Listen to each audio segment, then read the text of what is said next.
Bonjour à toutes et à tous, et bienvenue dans ce voyage au centre de vous-même. Une exploration qui pourrait bien marquer le premier jour du reste de votre vie. Imaginez un instant que vous êtes assis dans une pièce, votre pièce, mais que vous restez confiné dans un tout petit coin, ignorant l'immensité de l'espace qui vous entoure. C'est malheureusement ainsi que la plupart d'entre nous vivons notre existence, gaspillant notre imagination, cachant notre amour et ignorant les profondeurs abyssales de notre propre âme. Aujourd'hui, nous allons ouvrir grand les fenêtres de cette pièce étriquée pour laisser entrer la lumière. En nous basant sur les enseignements puissants de Pam Grout dans son livre Vivez la vie que vous voulez. Commençons par un constat qui fait froid dans le dos, une statistique qui devrait nous réveiller instantanément. Les scientifiques estiment que nous avons environ 60 000 pensées par jour. C'est énorme, n'est-ce pas? Mais voici le piège, 98% de ces pensées sont exactement les mêmes que celles d'hier. Nous tournons en rond, ressassant les mêmes soucis, les mêmes peurs, les mêmes listes de courses et les mêmes jugements.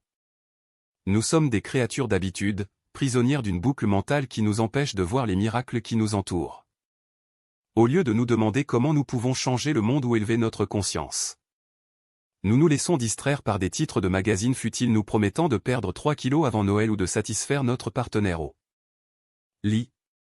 C'est comme si nous avions en nous le moteur d'une Ferrari, mais que nous l'utilisions uniquement pour aller chercher le courrier au bout de l'allée. Il est temps de changer de paradigme, de comprendre que vivre la vie que l'on veut, ce n'est pas nécessairement passer à la télévision ou devenir une célébrité mondiale, même si cela peut en faire partie. Non, vivre la vie que l'on veut, c'est posséder une vision qui excite.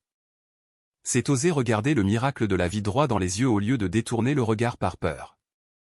C'est avoir le courage de trouver son propre rythme de tambour et de chanter sa propre chanson, même si tout le monde autour de vous marche au pas cadencé. Malheureusement, depuis notre plus tendre enfance, nous avons été conditionnés. On nous a appris à faire attention, à ne pas parler aux inconnus, à colorier à l'intérieur des lignes. On nous a volé notre audace. Souvenez-vous de cette histoire touchante rapportée par Marianne Williamson à propos d'une petite fille qui avait dessiné un arbre violet. Sa maîtresse lui a dit qu'elle n'avait jamais vu d'arbre violet. Et la petite fille, avec toute la sagesse de l'innocence, a répondu « C'est bien dommage ». C'est exactement là que nous devons commencer notre transformation, retrouver cette capacité à voir des arbres violets, à imaginer ce qui n'existe pas encore. Pour ce faire, nous devons adopter une nouvelle attitude, celle de penser grand, une attitude d'audace radicale. Lorsque nous étions enfants, vers l'âge de 5 ans, nous savions que nous étions importants. Nous défilions dans la maison comme des rois et des reines, sans aucun doute sur notre grandeur. Puis, quelque part entre 7 et 13 ans, nous avons décidé de nous fondre dans la masse. Si Martin Luther King Jr. avait été prudent, il n'aurait jamais fait ce rêve où les hommes ne sont plus jugés par la couleur de leur peau. Si Christophe Colomb avait été prudent, il ne se serait jamais aventuré vers le Nouveau Monde, craignant de tomber du bord de la Terre plate. L'histoire de Walt Disney illustre parfaitement cette audace nécessaire. Lorsqu'il était à l'école primaire, une enseignante a regardé par-dessus son épaule alors qu'il dessinait des fleurs avec des visages humains. Elle lui a dit doucement, « Walt, les fleurs n'ont pas de visage. » Sans se démonter, le jeune Walt l'a regardé droit dans les yeux et a rétorqué, « Les miennes en ont. » C'est cette certitude inébranlable en sa propre vision qui a permis à Disney de créer des mondes entiers où les fleurs chantent et où les souris parlent. Nous devons retrouver cette voix intérieure qui dit « Les miennes en ont », peu importe ce que la réalité ou les sceptiques nous disent. Mais l'audace seule ne suffit pas si elle reste centrée sur soi-même. Cela nous amène à un deuxième principe fondamental pour une vie épanouie, donner généreusement, ou l'attitude de service. Nous vivons souvent avec une mentalité de comptable, donnant seulement si nous sommes sûrs de recevoir quelque chose en retour. Que ce soit de l'argent, de l'amour ou de la reconnaissance. Pour vivre grand, il faut briser ce système de troc secret. Il faut donner pour le simple plaisir de voir le monde s'illuminer un peu plus. Regardez l'exemple de Samuel Mockbee. Il était un architecte prospère, il avait tout ce que la société considère comme des marqueurs de réussite. Mais il sentait un appel plus grand. Il a réalisé que l'architecture ne devait pas être réservée aux riches. Mockbee a fondé le Rural Studio en Alabama, l'un des endroits les plus pauvres des États-Unis. Il a emmené ses étudiants non pas pour construire des théories, mais pour construire des maisons réelles pour des gens réels qui vivaient dans des conditions déplorables. Et ils ne l'ont pas fait avec des matériaux de luxe. Ils ont utilisé ce qu'ils avaient, des pneus usagés, du foin, des bouteilles, des plaques d'immatriculation. Ils ont transformé des déchets en maisons de l'âme, offrant dignité et abri à ceux qui en avaient le plus besoin. Mockbee a prouvé que l'on peut créer de la beauté et du sens n'importe où, avec n'importe quoi, pourvu que l'intention de servir soit là. Il ne s'est pas demandé qu'est-ce que cela me rapporte, mais que puis-je apporter? C'est ce changement de perspective qui transforme une vie ordinaire en une légende. Et en parlant de donner, cela nous conduit naturellement à la notion de gentillesse, ou ce que Pam Grow appelle bénir davantage. On nous a appris à nous méfier des inconnus, à garder nos distances, à protéger notre espace. Mais cette méfiance nous coupe de la source même de la vie, la connexion humaine. Imaginez un monde où nous parlerions aux inconnus comme à des amis que nous n'avons pas encore rencontrés. L'histoire poignante de Monsieur Hatch, tirée d'un livre pour enfants, illustre magnifiquement ce pouvoir. Monsieur Hatch était un homme gris, menant une vie grise, travaillant dans une usine de lacets de chaussures, mangeant le même sandwich chaque midi. Seul. Jusqu'au jour où, par erreur, il reçoit un énorme paquet de chocolat pour la Saint-Valentin avec une petite note « Quelqu'un vous aime ». Cette simple phrase a bouleversé son univers. Soudain, il s'est mis à porter des cravates colorées, à saluer ses voisins, à partager ses chocolats avec ses collègues, à aider les autres. Il est devenu vivant parce qu'il croyait être aimé. Et même lorsqu'il a découvert que le colis était une erreur du facteur, la transformation avait déjà eu lieu. Ses voisins, touchés par sa nouvelle gentillesse, se sont rassemblés pour lui dire qu'ils l'aimaient vraiment. La leçon est claire, nous n'avons pas besoin d'attendre qu'un colis arrive par erreur. Nous pouvons être celui qui envoie le colis. Nous pouvons être celui qui sourit dans l'ascenseur, celui qui engage la conversation dans la file d'attente. Ces petits actes de bénédiction créent des ondes de choc positives qui se répercutent bien au-delà de ce que nous pouvons imaginer. Cependant, il ne suffit pas d'être gentil dans son coin. Il faut s'engager. Il faut créer une différence tangible. C'est le principe de l'engagement. Nous vivons dans une société de spectateurs passifs. Nous passons des heures devant la télévision à regarder la vie des autres, fictive ou réelle, au lieu de vivre la nôtre. Nous savons tout des famines en Afrique ou des derniers crimes sordides, mais nous restons assis sur notre canapé, la télécommande à la main. En disant « c'est terrible ». Vivre la vie que vous voulez exige de se lever et d'agir. Prenez l'exemple de Julia Butterfly Hill. À seulement 23 ans, après un grave accident de voiture qui lui a fait réaliser la fragilité de la vie. Elle s'est retrouvée dans une forêt de séquoias géants en Californie, menacée de destruction par une compagnie forestière. Au lieu de signer une pétition et de rentrer chez elle, Julia a fait quelque chose d'impensable. Elle a grimpé dans un séquoia millénaire qu'elle a nommé Luna, à 55 mètres de hauteur, sur une petite plateforme de 2 mètres sur 3. Et elle y est restée. Pas pour une journée, pas pour une semaine. Elle y est restée pendant 2 ans et 8 jours. Elle a affronté des tempêtes avec des vents de 145 km/h, le froid glacial, le harcèlement par hélicoptère de la compagnie forestière. La solitude absolue. Elle a utilisé ses propres excréments pour fertiliser l'arbre, elle a pleuré avec lui, elle a parlé avec lui. Son acte de désobéissance civile, son engagement total, a attiré l'attention du monde entier. Finalement, la compagnie a cédé et a accepté de préserver Luna et une zone tampon autour. Une seule personne, une jeune femme sans ressources particulières, a sauvé un géant millénaire simplement parce qu'elle a refusé de descendre. Elle a refusé d'accepter que l'argent soit plus important que la vie. Cela nous montre que nous n'avons pas besoin d'être des experts ou des élus pour changer les choses. Nous avons juste besoin de nous soucier suffisamment de quelque chose pour agir. Et souvent, cette action nécessite une bonne dose d'imagination, ce qui nous amène à notre prochain point, l'imagination riche. Ou l'attitude créative. La créativité n'est pas réservée aux artistes, aux peintres ou aux musiciens. C'est une force vitale qui réside en chacun de nous. C'est la capacité de voir des solutions là où les autres voient des problèmes, de voir de la beauté là où les autres voient de la laideur. Regardez Whelan, cet artiste qui peint des baleines grandeur nature sur les murs des immeubles. Enfant, il a subi de nombreuses opérations aux jambes et ne pouvait pas jouer comme les autres. Alors il dessinait. Un jour, en voyant des baleines grises au large de la Californie, il a eu une vision. Peindre la vie marine pour sensibiliser le monde à la beauté et à la fragilité des océans. On lui a dit que c'était impossible, que personne ne voudrait de ces peintures géantes. Aujourd'hui, c'est Wal Walshorn des gratte-ciel, des stades et des bâtiments publics à travers le monde. Il a transformé des murs de béton gris et tristes en fenêtres ouvertes sur l'océan. Il a utilisé son imagination pour faire sauter le couvercle, pour refuser la médiocrité ambiante. Comme la grenouille qui saute de l'eau bouillante si on la jette dedans, mais qui meurt si on chauffe l'eau doucement. Nous sommes souvent endormis par la routine. La créativité est ce saut hors de l'eau tiède. C'est décider de peindre sa vie avec des couleurs vives, même si tout le monde autour de vous utilise du gris.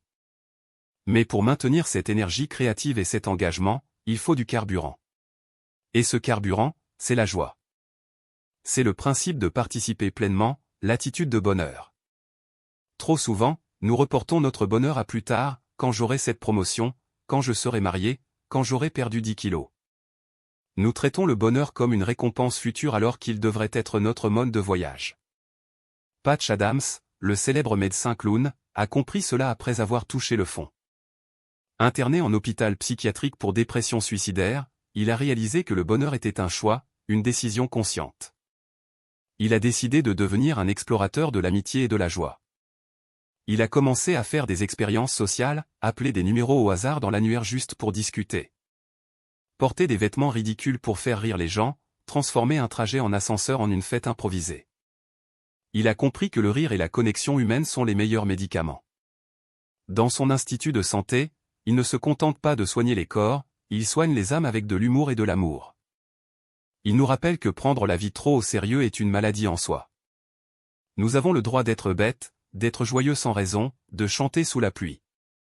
Comme le dit Hobart Brown, un artiste cinétique qui organise des courses de sculptures mobiles absurdes. Il semble que cela résolve le problème de savoir comment s'amuser quand on est adulte. Pourquoi devrions-nous arrêter de jouer simplement parce que nous avons grandi? Au contraire, c'est en retrouvant notre capacité d'émerveillement et de jeu que nous devenons les plus efficaces et les plus résilients. Et tout cela culmine vers le principe ultime, celui qui englobe tous les autres, aimer beaucoup, l'attitude de l'âme. L'amour n'est pas seulement une émotion romantique, c'est une force cosmique, l'énergie qui maintient l'univers ensemble. C'est reconnaître le sacré en soi et en l'autre. C'est refuser de voir le monde comme un lieu hostile pour le voir comme un terrain de jeu divin. Prenons l'exemple de Jodie Swarbrick. Mère célibataire, elle a adopté 27 enfants, dont la plupart ont des besoins spéciaux, des handicaps lourds ou des passés traumatiques. La société lui dirait que c'est de la folie, qu'elle gâche sa vie, qu'elle ne peut pas sauver tout le monde. Mais Jodie ne voit pas les choses ainsi. Elle voit chaque enfant comme un cadeau, comme une âme parfaite qui mérite d'être aimée inconditionnellement. Sa maison n'est pas un hôpital, c'est un foyer rempli de rire, de chaos joyeux et d'entraide. Elle ne se concentre pas sur ce que ses enfants ne peuvent pas faire, mais sur ce qu'ils sont. Elle incarne l'amour en action. Elle nous prouve que notre capacité à aimer est infinie si nous choisissons de l'ouvrir. Il est facile de tomber dans le cynisme, de regarder les nouvelles et de se dire que le monde court à sa perte. Mais c'est une solution de facilité. Le véritable courage, c'est de garder son cœur ouvert dans un monde qui nous donne 1000 raisons de le fermer. C'est de choisir de voir la beauté cachée. C'est comme cette histoire de l'homme qui voulait divorcer de sa femme qu'il trouvait insupportable. Un thérapeute lui a conseillé, pendant 6 mois, traitez-la comme une déesse, comblez-la d'amour. Juste pour qu'elle souffre encore plus quand vous la quitterez brutalement. L'homme a trouvé l'idée géniale et s'est exécuté. 6 mois plus tard, le thérapeute lui demande, alors, vous avez demandé le divorce? Et l'homme de répondre, choqué, le divorce? Êtes-vous fou? J'ai découvert que ma femme est une femme merveilleuse, je suis tombé fou amoureux d'elle. En changeant son regard et ses actions, il a changé sa réalité. Alors, comment mettre tout cela en pratique dès maintenant? Pam Grew nous propose ce qu'elle appelle le camp d'entraînement de l'âme. Ce ne sont pas des théories abstraites, mais des exercices concrets pour muscler notre esprit et notre cœur. Premièrement, faites quelque chose de bête ou d'inhabituel chaque jour. Portez des chaussettes dépareillées, chantez à tue-tête dans votre voiture, marchez à reculons dans votre salon. Brisez la routine pour rappeler à votre cerveau que vous n'êtes pas un robot. Cela libère une énergie créative incroyable. Deuxièmement, pratiquez la mission secrète. Faites une bonne action anonyme. Payez le café de la personne derrière vous, laissez une pièce de monnaie sur une aire de jeu. Ramassez les déchets dans le parc sans que personne ne vous voie. L'anonymat est puissant car il supprime l'ego de l'équation. Vous ne le faites pas pour être remercié, vous le faites pour le plaisir d'ajouter de la bonté dans le monde. Troisièmement, parlez aux inconnus. Brisez la bulle de l'isolement. Dites bonjour au chauffeur de bus, complimentez la caissière, demandez à votre voisin comment il va vraiment. Vous découvrirez que derrière chaque visage fermé se cache une histoire, une âme qui ne demande qu'à être reconnue. Comme le disait Léo Buscaglia, nous sommes tous sur le même bateau, alors pourquoi ne pas faire connaissance? Quatrièmement, trouvez votre tribu. Ne restez pas seul avec vos rêves. Organisez des soirées montrer et raconter, show and tell, avec des amis, comme à l'école, où chacun apporte quelque chose qui lui tient à cœur. Un poème, un objet, un rêve. Créez un espace où il est sûr d'être vulnérable et authentique. Nous avons besoin de témoins pour notre vie, de personnes qui nous soutiennent dans notre grandeur. Et enfin, posez-vous les bonnes questions. Au lieu de vous demander pourquoi cela m'arrive-t-il à moi, demandez-vous comment puis-je utiliser cela pour grandir? Au lieu de demander qu'est-ce que je vais manger ce soir, demandez-vous comment puis-je apporter plus de lumière dans ma maison ce soir? La qualité de notre vie dépend de la qualité des questions que nous nous posons. En conclusion, vivre la vie que vous voulez n'est pas un aboutissement lointain, c'est une pratique quotidienne. C'est le choix, instant après instant, de l'amour sur la peur, de l'audace sur la sécurité, de la connexion sur l'isolement. Vous n'avez pas besoin d'attendre d'avoir plus d'argent, plus de temps ou plus de talent. Vous avez déjà tout ce qu'il faut en vous. Vous êtes, comme le dit Pam Grou, un miracle qui attend de se produire. Rappelez-vous de l'histoire biblique de Sodome et Gomorrhe. Abraham a négocié avec Dieu pour sauver la ville s'il pouvait trouver juste 10 personnes justes. 10 personnes. Cela signifie qu'une poignée d'individus engagés, aimants et audacieux suffit pour sauver le monde. Vous pouvez être l'une de ces personnes. Votre vie compte. Vos rêves comptent. Votre joie compte. Alors, ne retournez pas dans votre petit coin sombre. Restez dans la lumière. Osez être ridicule, osez être gentil, osez être passionné. Comme Julia Butterfly île au sommet de son séquoia, accrochez-vous à ce qui est juste et beau, même si la tempête fait rage. Comme Patch Adams, portez votre nez rouge invisible et soignez le monde avec votre sourire. Comme Samuel Mockbee, construisez des palais avec ce que vous avez sous la main. La vie est une aventure magnifique, pas une épreuve à endurer. C'est à vous d'écrire le scénario, de choisir les couleurs, de composer la musique. Ne laissez personne, et surtout pas votre propre peur, vous dire que vous devez vivre petit. Vous êtes né pour l'immensité. Alors, respirez profondément, ouvrez votre cœur, et allez vivre, vraiment vivre, la vie que vous voulez. Merci d'avoir partagé ce moment avec nous. Si ce message a résonné en vous, ne le gardez pas pour vous. Parlez-en, partagez-le, et surtout, mettez-le en pratique dès aujourd'hui. Le monde attend votre lumière. À très bientôt pour une nouvelle exploration.